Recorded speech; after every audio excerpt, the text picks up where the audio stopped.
এটা কি এটা কি এটা কোনো খেলা হইলো? এটা কিছু হইলো? মডার্ন ক্রিকেটে চলে না ভাই, এখন আর মাহমুদুল্লাহ মুশফিক চলে না। আপনারা যত যাই বুড়া মানুষের মন আর প্লাস্টিকের এককাল এক কথা। যারাই আমার ভিডিওটা দেখতেছেন সবাই একটু নইরে সেরে বসতে পারেন। আর যদি কেউ চান যে না গালিগালাজ শুনবো না, কোনো ধরনের কোনো ব্যাপারটা কথাবার্তা শুনবো না, তারা স্কিপ করতে পারেন। 10 জন লোক যদি আমার ভিডিওটা দেখে 10 জনই আমি স্যাটিসফাইড। এখন বিষয় হয়েছে কি, আমি আজকে কথা বলবো বাংলাদেশ ক্রিকেট টিম নিয়ে। আমার মতামত একদম ব্যক্তিগত, আমার মতামত আমি আপনাদের সাথে শেয়ার করব। এবং আমি আপনাদেরকে যেটা শেয়ার করব সেটা হচ্ছে আমার একান্তই ব্যক্তিগত মতামত একজন ক্ষুদ্র ক্রিকেট প্রেমী বা বাংলাদেশের সাপোর্টার হিসেবে। বিষয়টা হচ্ছে গিয়া, আমার প্রথম কোশ্চেন হয়েছে গিয়া, এই বাঙালির যে এই আবেগ লইয়া খেলতে আছে একই লইয়া, আর এই যে রিটায়ারমেন্ট বলতে একটা কথা আছে, এইটা কি বাংলার ক্রিকেটাররা বোঝে না? রিটায়ারমেন্ট বলতে যে একটা কথা আছে, অবসর বলতে যে একটা কথা আছে, খেলারা কেউ বোঝে না। বুড়িয়ে বামগুলোর এখন সময় হয়েছে গিয়া তসবিহাতে লই তসবি দেবে, 5 ওয়াক্ত নামাজ কালাম পড়বে, আর হয়েছে গিয়ে সিল্লায় যাইবে, ইস্তেমায় যাইবে, হজে যাইবে, হজ করে আলহামদুলিল্লাহ আল্লাহ বিল্লাহ করবে। এগো কাম তো এখন ক্রিকেট খেলা না। মূলত বাবারে দেশের জন্য অনেক অবদান, 5 পাণ্ডব তোমরা, 3 পাণ্ডব তো অলরেডি গেছে, 2 পাণ্ডব তোমরা আসো। এই 2 পাণ্ডবের আমার দরকার নাই, তোমরা অনেক করছো। আর বাংলাদেশের ক্রিকেট বোর্ড এগো তো আর এক সমস্যা, এরা হয়েছে কি এক্সপিরিয়েন্সের আর কি দিতে দিতে দিতে দিতে পাইন মারিয়ে দিছে একেবারে দলটার পুরো পাইন মেরা সারা, পুরো পথে পথে করে দিছে, ফুল পথে পথে, ফুল প্যাকেট, ফুল পথে পথে করে দিছে। আর এই যে নাজমুল হাসান শান্ত, বাবা শান্তরে নিয়ে এত কথা বলতে বলতে আজকে বাবা শান্ত একটু অশান্ত হইবে।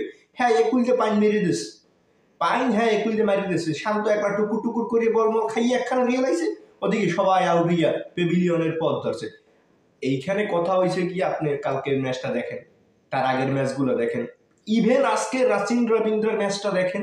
সে কি করছে, গ্যাপে খেলছে, 1 রান নিছে, 2 রান নিছে, যখনই একটা পচা বল পাইছে বা মাইরের বল পাইছে ঠুস করে মারিয়ে দিচ্ছে সাইড।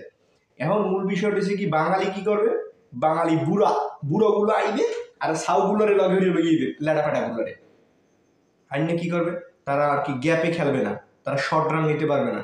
যখনই শর্ট রান নিতে পারবে না, 10-12 বল 15 বল খেলা হয়ে গেছে, রান করছে 2, তখন একটা চাপ ক্রিয়েট হয়, তারা উঠে মারতে যায়, কেউ পুল করতে যায়, তখনই তারা ধরা পড়ে।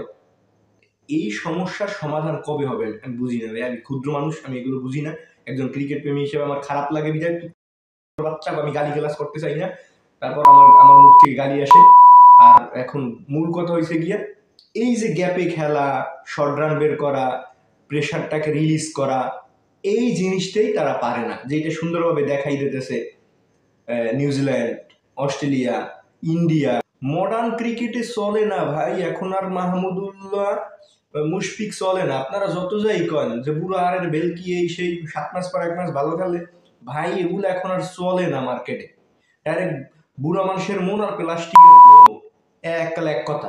এই বুড়া সুরা দিয়ে আর কোনো কাজ হবে না, এটাই সত্য কথা ভাই। যার জায়গা থেকে বুড়ো হয়ে গেলে ওতে আর কাজ করে না, ওতে বুড়া মানুষের মন আর প্লাস্টিকের হইছে এক কথা। ঠিকই আছে, মাহমুদুল্লাহ মুশফিক হয়ে গেছে এই অবস্থা। সেই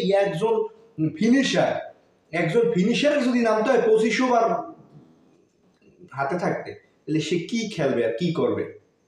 একজন ফিনিশার নাম 50 ওভারের খেলায় ওডিআই ম্যাচে ফিনিশার নামবে 10 ওভার থাকতে, 35-36 বল থাকতে নামবে, ধুমধার একটা পিড়াইবে।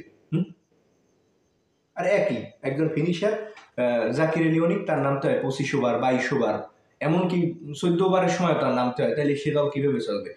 ভাই আমার আর কোনো কথা বলার নাই, অনেক কথাই বললাম। আর কি গালি আরো দিতে চাইছিলাম, দিলাম না। ভাই এটা কোনো খেলা হইলো? প্রথম শুরুটা করলো কিভাবে, এটা কোনো খেলা হইলো? এটা কিছু হইলো? মানুষের আবেগ নিয়ে খেলা, এটা কেমন কথা? এটা কি? আমার বাল খেলায় বাংলাদেশ টিম চ্যাম্পিয়ন্স ট্রফি দোন খেলাইছো ভাইয়া, সেই হইছে।